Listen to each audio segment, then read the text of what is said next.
Hey YouTube, Ed here with Jack of all trades and welcome to another video.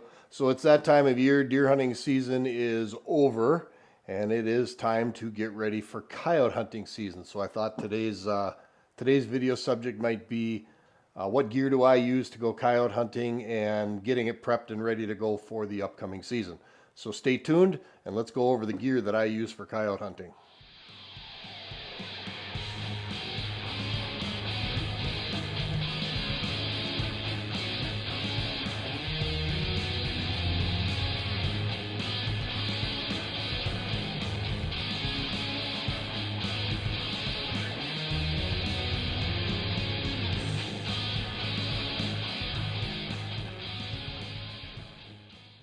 And welcome back. So yes, let's talk about the gear that I use for coyote hunting and how I prep myself in the fall. But before I do, please make sure you go down and hit that like and subscribe button down below and make sure you ring that notification bell so you get notified of upcoming videos. It's free and that is the only way I ever ask you for support. I don't have Patreon, I don't ask for tips or anything like that.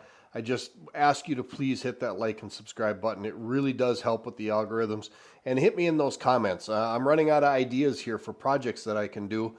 And 52 weeks out of the year, and I do a new video every week. I'm starting to run out of ideas. So if there's something you want to see me do, or something you want to see me talk about, or review, or whatever, let me know, and I will try to get that done. All right, so the gear that I use for coyote hunting. All right, let's get the elephant out of the room. Yes, I have snowshoes. I live in North Dakota, and we get some snow up here. Now, some years are worse than others. The last 2 years, these snowshoes have absolutely been invaluable. I mean, we've gotten upwards of 6, 7, 8 feet of snow, and it's really hard to move around out there if you don't have snowshoes. I hunt in an area that's very hilly, and down in the bottoms of those hills and stuff, the snow really packs in. If you don't have snowshoes on, you're not getting anywhere. These are old school snowshoes. I've had these snowshoes for about 20 years or more, and I bought them because they are rated to my weight capacity for me and all my gear. And I like the old nostalgic old school stuff. I have used aluminum and magnesium snowshoes and the military snowshoes and stuff like that. I just really like these.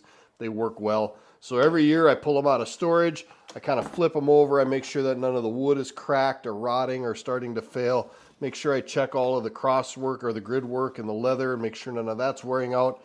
Make sure my bindings are good. Make sure that the laces are good. These bindings have been just serviced last year and I didn't have to service them for about 19 years prior to that. So I know that these bindings are good. And so I just do a quick check over on my snowshoes. I typically don't need these until, the latter part of December into January and February. But I want to make sure I have them with because it's better to have them and not need them. So if you're just getting into coyote hunting, the one thing that I can always make as a suggestion is get yourself a box specifically to hold your coyote gear. I can fit all my coyote gear in this box. I actually got this box during my first deployment to Iraq. I actually had 3 of them. I shipped gear home in them. I shipped, my personal stuff home, uniforms, all kinds of things in them. The other 2 didn't fare so well in shipping, but this one actually held together. So this one has been relegated to my coyote hunting box. So get yourself a tote or a plastic box, something that you can use to store all your gear in.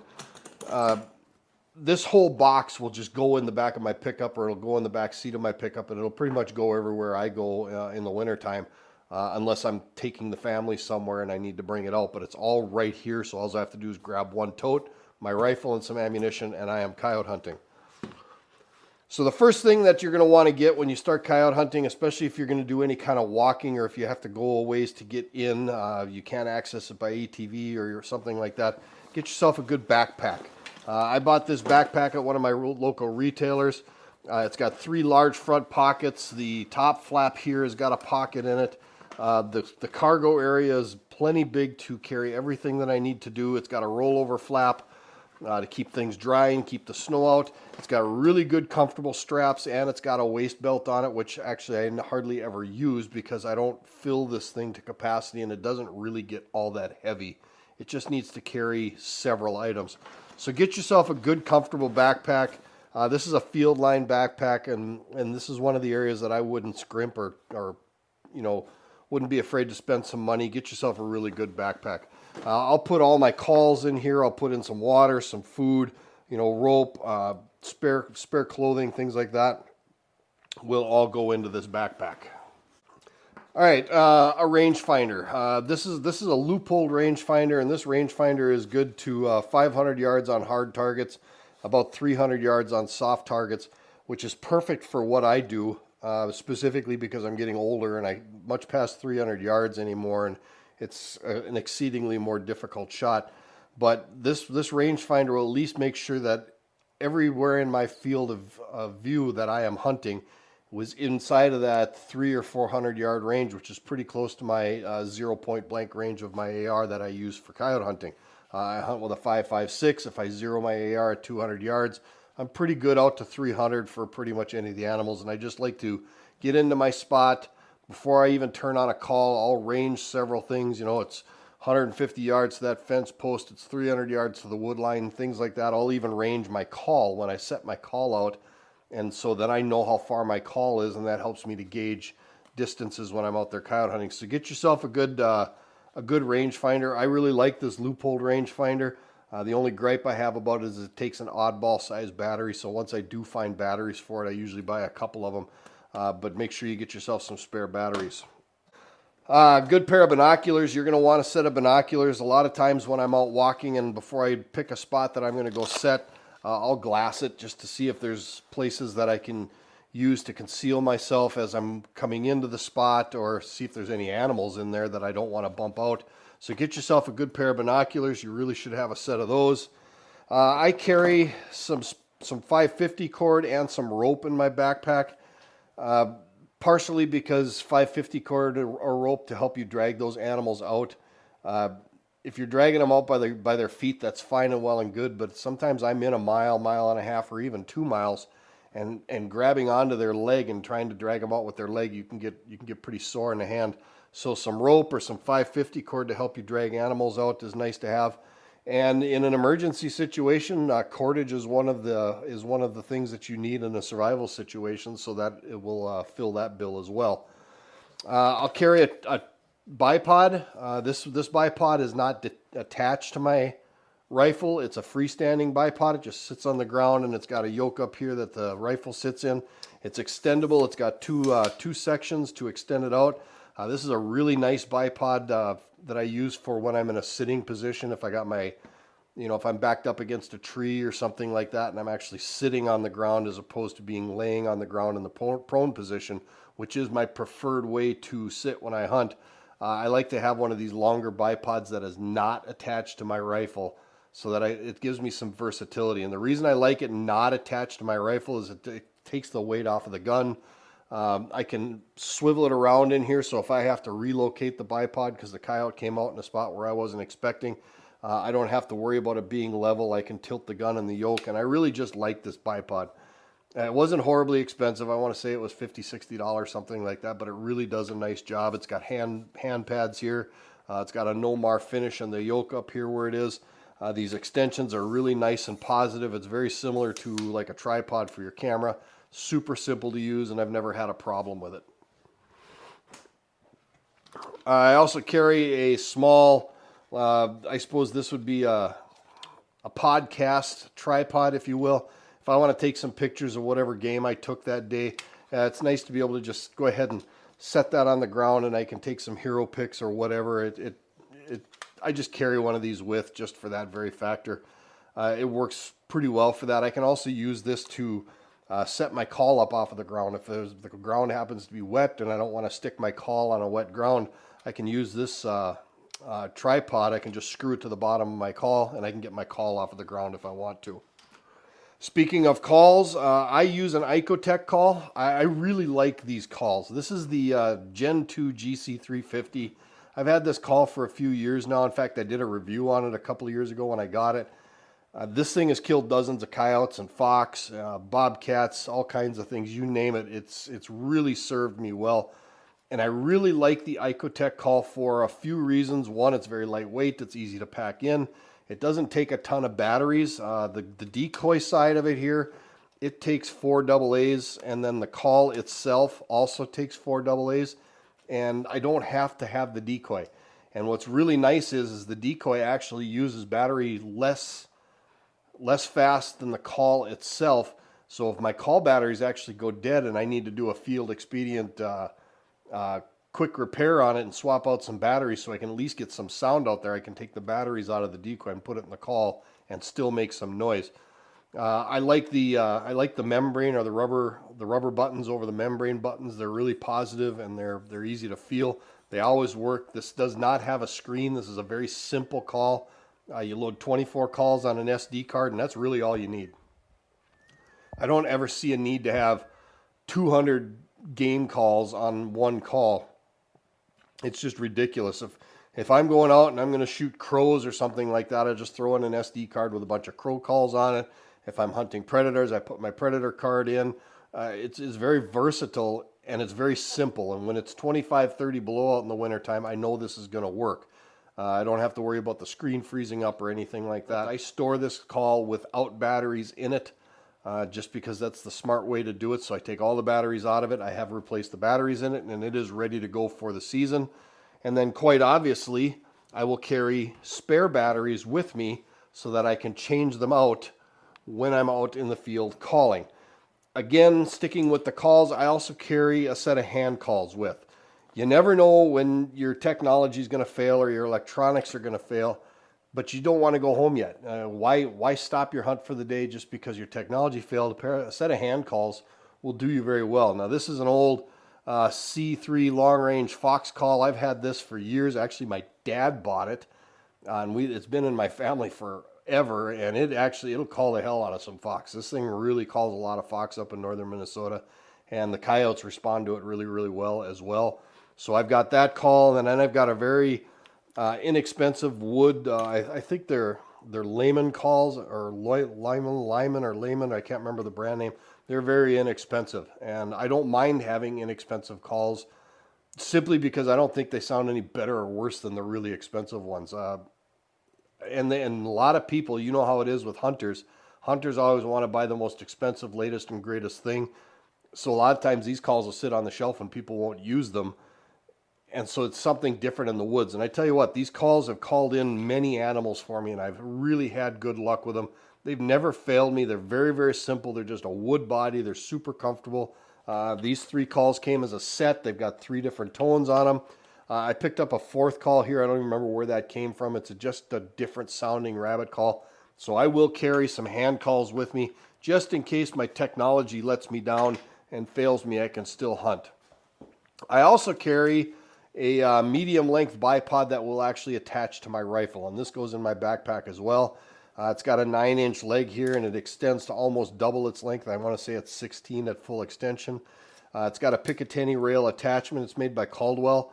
Attaches to the bottom of my rifle on the pick rail. And if I'm hunting in the prone position, which is actually the way I prefer to hunt if I can get away with it, I like to have a bipod like this that I can use to stabilize my shot while I'm laying on the ground. So again, it's a quick detach for my pick rail. This will go in my backpack. And when I get to the spot where I decided I want to sit and call, I'll make the determination at that time if I want to use this type of bipod or if I want to use the freestanding bipod. Clothing. Get yourself some good warm clothing or some good clothing for whatever temperate climate you're in. It obviously gets colder than a well digger's ass up here in North Dakota. So I wear some really nice thermal clothing. These are Realtree winter camouflage, and this clothing came out of, or this suit came out of Midway. It's very warm. It's very well insulated. And I do a lot of walking. I'll walk into a spot and then I'll sit and I'll call for a half hour, 40 minutes or something like that. And then I'll get up and start moving again. And if I dress in layers, if I've got a pair of thermal long underwears on, my jeans, some wool socks, a t-shirt, a thermal upper, and a sweatshirt, and then my pants, my camouflage pants and jacket, I am plenty warm to be walking around down to about 30, 35 below. And I'll stay plenty warm as long as I keep moving. And then when I sit, about the time when I'm starting to get cold, it's about the time I need to pick up and move anyway, because it's been about a half an hour. I very seldomly ever look at a watch or look at a clock. I just gauge by how cold I am and how the animals are reacting. So get yourself some good camouflage. Predators can see very, very well, better than a lot of people think they can.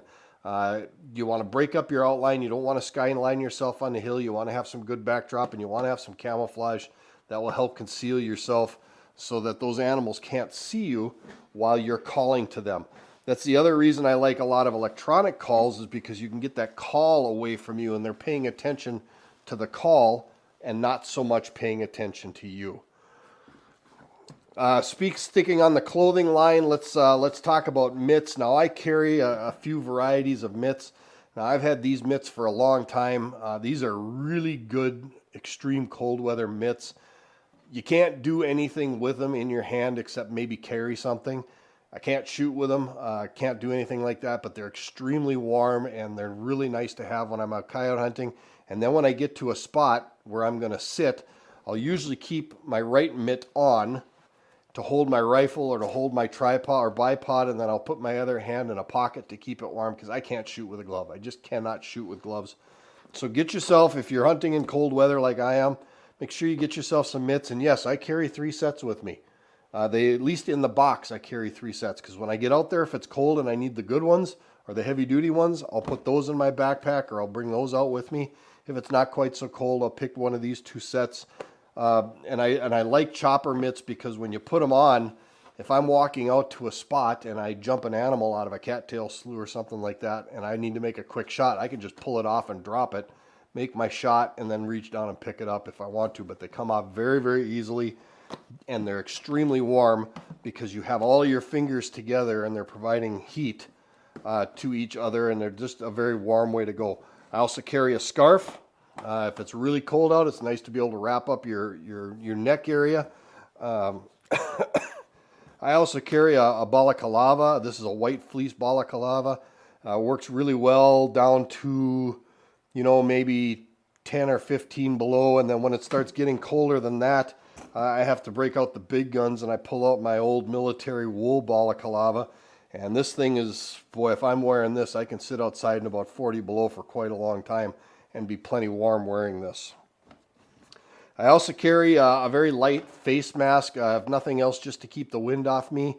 And this is actually light enough where I can wear it in warmer weather, so it'll help also to break up the features of my face while I'm sitting out on the stand, and those animals can't see me as easily. And then I bring a fairly light set of fleece gloves. Again, these are plenty big so that they will come off extremely easy if I need to. But these are if, the temperatures are hovering right around that 32 to 0 degrees. I don't need a super warm mitt, but I just need something to cover my hands up. So all of this stuff is in my box. And then finally and lastly, I bring a longer camera tripod. And this is a very inexpensive one. I think I picked it up at Walmart, but I use this for my call. This is pretty much relegated specifically to be just using for my call. And I use this if I'm hunting and there's not a lot of snow on the ground and the grass is still quite high.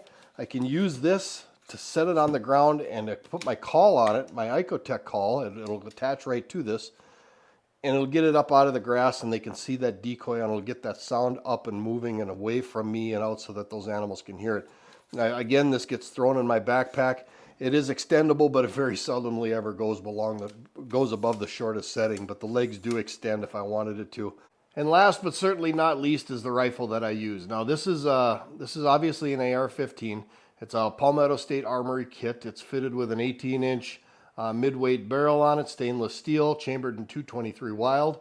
I went with .223 Wild because then I could fire 5.56 or .223, and I don't have any concerns about pressures or anything like that. It's perfectly acceptable to shoot either round, and it does so with a pretty fair degree of accuracy. This particular rifle is sub-MOA at 100 yards with 69 grain Federal open tip match bullets, which is what I use to hunt coyotes with. Now I know that's going to ruffle a lot of feathers because open tip match bullets really aren't a hunting bullet, but for coyotes and fox, which are considered a thin-skinned animal, they really do a nice job. They pretty much plant the animal exactly where they stood, as long as I do my part and I put the shot in the right spot. And the nice thing about them is very seldomly do they come out of the other side, unless they're really, really close. And that way it helps save on the pelt a little bit. And I've only got to sew up one hole as opposed to two. I've got your standard A2 buttstock on this thing because the collapsible version likes to catch my beard hairs and it pulls the hairs out. And I'll tell you what, when it's cold outside, that kind of really hurts. And this particular lower I've got fitted with the Rave 140 trigger, the drop-in trigger on it. I topped it off with a Vortex Diamondback Tactical. This one is a 4 to 12 power. which really works well for the situations that I do. And then I do have 45-degree backup iron sights on it in case that coyote happens to come out of a slough bottom really close and I can't seem to get him in the scope. I've got backup iron sights that I can use to dispatch a coyote. And I have shot those iron sights out at 100 yards, and a 4-inch steel plate doesn't stand a chance at 100 yards with iron sights. So really happy with this rig.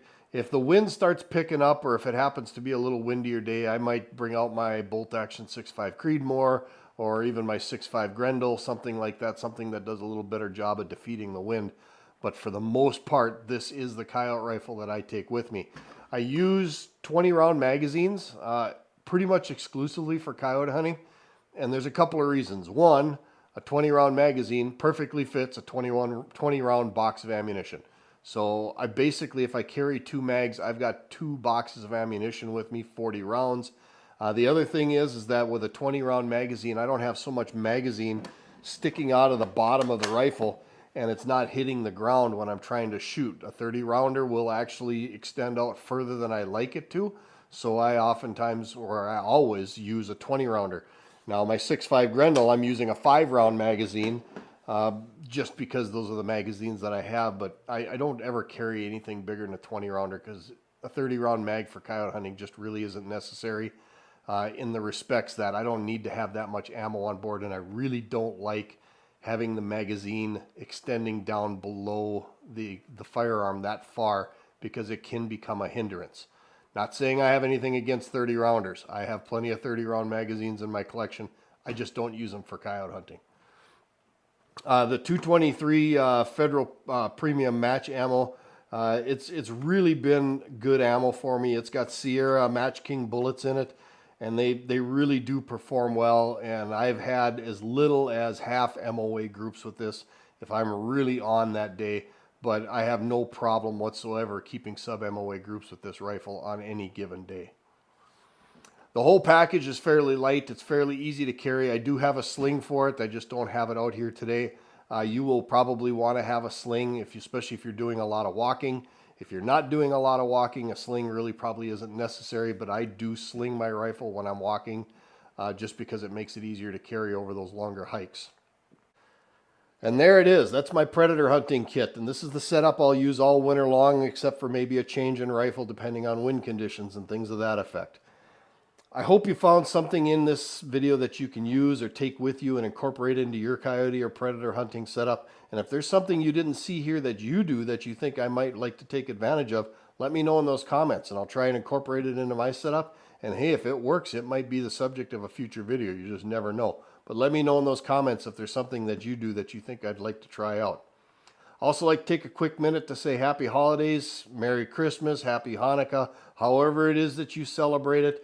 Please have a good, safe, happy holiday season and take that safety thing to heart. Don't drink and drive. Watch out for your friends and family. Make sure that you get home safe because I want to see everybody back here in the new year. With that, this is Ed from Jack of All Trades. As always, thank you to my longtime subscribers. Thank you to everybody who watches these videos. Thank you to my new subscribers, and we will see you on the next video.